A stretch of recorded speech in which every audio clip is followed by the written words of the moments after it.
there are games that you remember because your team won. Then there are games like this one where you remember exactly how they managed not to. This is Panther 6, DJ Moore, October 30th, 2022, Panthers at Falcons. And somehow, with everything that had already gone wrong in Carolina, first place was sitting right there. The Panthers came into Atlanta at 2-5.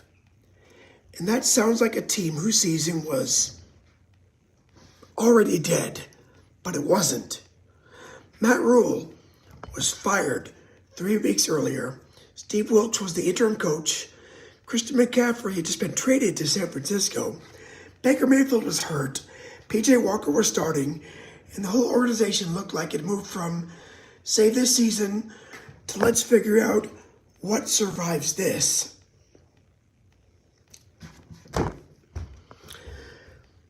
Then Carolina beat Tampa Bay 21-3. They didn't just scrape by them, they beat them. Walker played well. D'Onta Foreman ran for 118 yards. DJ Moore caught 7 passes for 69 yards and a touchdown. So suddenly the Panthers were 2-0 inside the NFC South. Atlanta was 3-4. Carolina was 2-5. The rest of the division was stumbling around, and the Panthers win in this game would have put them in first place in the South through those tiebreakers, just 3 weeks after firing their head coach, and 10 days after trading McCaffrey. First place. First place! The Falcons were still the safer pick. They were 4-point favorites in most of the late betting market. Nobody knew whether Carolina's Tampa Bay performance was the beginning of something or just one weird Sunday.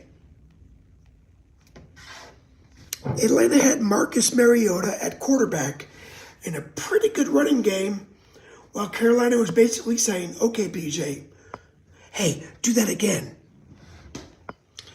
There was one matchup that suddenly looked inviting, though. Atlanta's best corner, A.J. Terrell, was out with a hamstring injury. Casey Hayward was already on injured reserve. The Falcons secondary had just been worked over by Cincinnati. And here comes DJ Moore. Yeah. DJ Moore came out of Philadelphia and became a star at Maryland. As a junior in 2017, he led the Big Ten with 80 catches and 1,033 yards, won Big Ten Receiver of the Year, then entered the draft. Carolina took him 24th overall in 2018. He was the first wide receiver selected. And so Moore became one of those Panthers whose production was remarkably stable while nearly everything around him kept changing. Cam Newton, Kyle Allen, Teddy Bridgewater, Sam Darnold, Baker Mayfield, PJ Walker, different quarterbacks, same results, different offenses. Get DJ the ball, good stuff tends to happen. So he put together 3 straight 1,000-yard seasons from 2019 through 2021. Carolina rewarded him before the 2022 season with a 3-year extension. Here's a completely unnecessary detail that I like. Moore originally wore number 12 in Carolina. When the NFL loosened its jersey number rules, he switched to number 2 in 2021. That does fit him better, though, right? DJ Moore at number 2 looks correct. By October of 2022, his season had been choppy. So Carolina's entire passing game also looked, shitty. Then Walker got the job and Moore started showing up again. Atlanta's first possession lasted one play. Marcus Mariota tried Demary Bird deep, and Dante Jackson intercepted him. Carolina couldn't turn it into 7, but Eddie Pinheiro kicked a 37-yard field goal. Panthers 3, Atlanta 0. Atlanta entered in the second quarter with Mariota finding Kyle Pitts for a 2-yard touchdown. Yeah, I've been drinking. Okay. Whatever. Carolina responded with a long drive of its own, and Foreman punched it in from 2 yards out. Carolina's in front, 10-7. 7. Then P.J. Walker made his first big mistake. With 51 seconds left in the half, Lorenzo Carter jumped a pass intended for Foreman and took it 28 yards the other way. Atlanta led 14-10 at halftime, and Carolina opened the second half with another Pinheiro field goal. But Atlanta stretched the lead when Mariota hit rookie Kyle Allgeier, and he turned it into a 25-yard touchdown. Falcons 21, Panthers 13.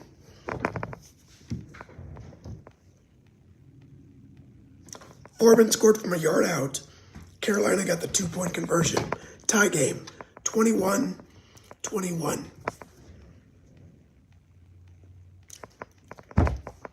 What are you going to do, right?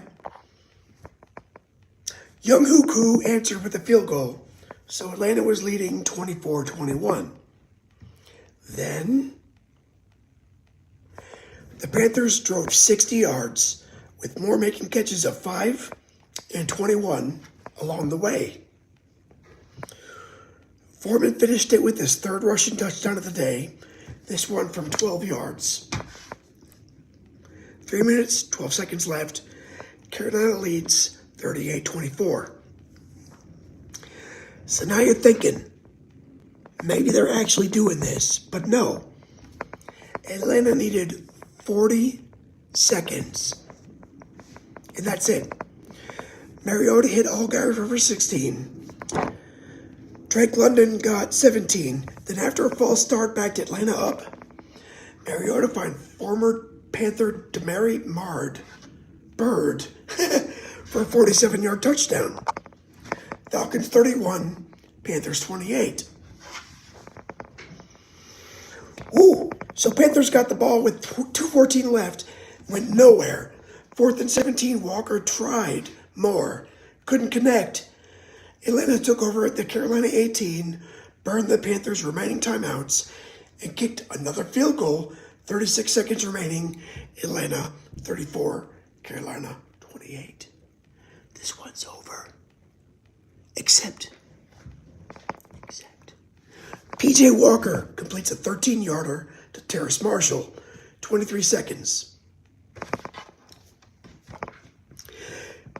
Carolina's at its own 38. Walker rolls to his left and throws the thing almost 68 yards through the air. Moore has 2 Falcons around him. He tracks it, accelerates underneath, and makes the catch in the end zone. 62 yards, touchdown! Touchdown! So according to Next Gen Stats, the ball traveled 67.63 yards through the air. That's the longest completed pass by air distance that they'd recorded ever since tracking began in 2016. DJ Moore made the play of the season, and he knew it. He ripped off his helmet as he ran out of the back of the end zone. Flag. Unsportsmanlike conduct. 15 yards. Shit. So instead of a normal extra point for the lead, Pinheiro had a 48-yard extra point attempt. Wide left. 34-34 overtime. up, right? It's fucked up. It's really fucked up. Now, I really like reducing this whole game to DJ Moore screwed up. He did something he knew he wasn't supposed to do. Moore said afterward, it was a natural reaction. Yeah, he acknowledged you still have to know you can't do that. But there's another wrinkle. Longtime NFL referee Terry McCauley later argued, according to the written rule, Moore should not have been flagged because he already came off the field of play when the helmet came off. So even the penalty that defines this game wasn't as clean as the mythology makes it sound. And Carolina still had one more chance. They actually had a better chance. Atlanta won the overtime toss, but C.J. Henderson intercepted Mariota and returned the ball to the Falcons' 20. Carolina was 20 yards from winning this game. Wilkes ran it 3 straight times and settled for a 32-yard field goal. Pinheiro missed that one. Also, wide left. And at that point, blaming Moore gets pretty difficult.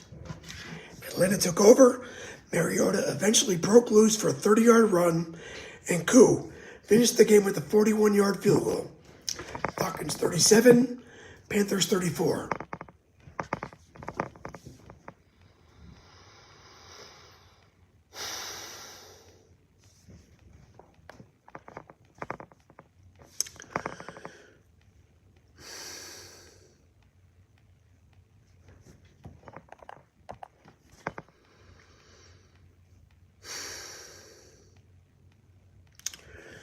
Moore finished with 6 catches for 152 yards in that 1 touchdown.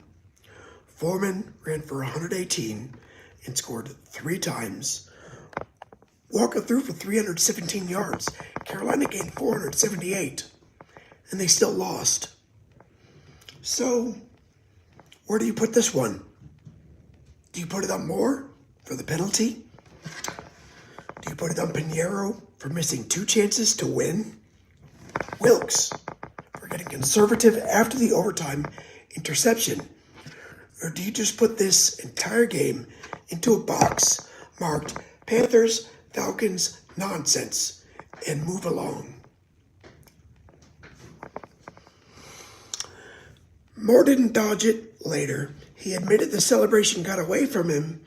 In the locker room, he said he'd dropped the ball shortly before that touchdown. Basically, let all that emotion out when he finally made the play. His teammates were not interested in burying him. Deontay Foreman said there's no finger pointed. Shaq Thompson, his attitude was basically, hey, penalties happen. Finish the game anyways, right? Wilkes took the wider view. Carolina had too many chances to win for one mistake to carry the entire loss. His message was that the Panthers hadn't finished, and that responsibility started with him. And I think that's probably the fairest reading. Moore's penalty mattered, and so did the missed extra point, and so did the missed 32-yard field goal, and so did going 3 straight runs after Henderson handed Carolina the ball at the Atlanta 20-yard line.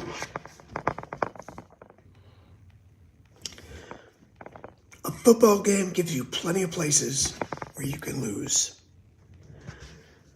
The Panthers fell to 2-6. Then they immediately got crushed 42-21 by the Bengals. But the season wasn't quite dead. They beat Atlanta in the rematch 11 days later. And eventually, Sam Darnold took over at quarterback. Carolina leaned into its running game, and Wilkes managed to drag the Panthers all the way back into the division race. So going into Week 17 at Tampa Bay, Carolina still had a path to the NFC South title. Win that game, and the race continued into Week 18. But they lost 30-24. Carolina finished 7-10. Wilkes went 6-6 as the interim coach. Atlanta finished 7-10. So the Falcons benched Mariota and gave rookie Desmond Ridder the final 4 starts. So after all the chaos of October 30th, these teams ended up with the exact same record, and neither made the postseason. Moore finished his final Panthers season with 63 catches, 888 yards, and a career-high 7 receiving touchdowns. That was his final Panthers season. That's the part nobody knew yet. So in March 2023, Carolina decided it needed the number 1 pick in the draft. The Panthers sent Chicago Moore, the 9th pick, another first rounder, and 2 second-round picks.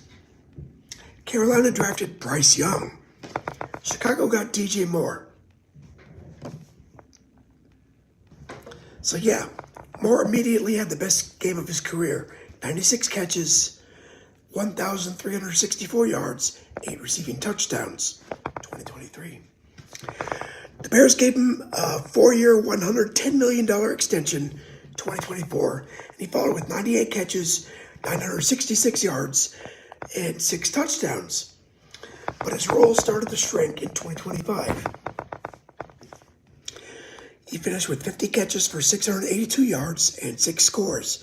But that Bears team finally gave him something he'd spent his whole NFL career chasing: winning football. Chicago went 11-6, and Moore caught the late game winning touchdown against Green Bay in the wild card round. And there's been one more move since then.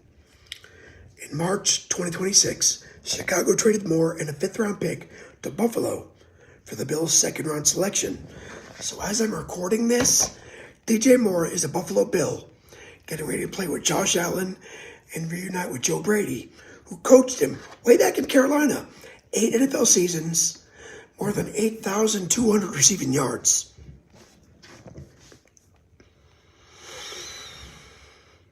And somehow, one of the plays people still remember first is the one where he caught a football from 68 yards away and then took off his helmet.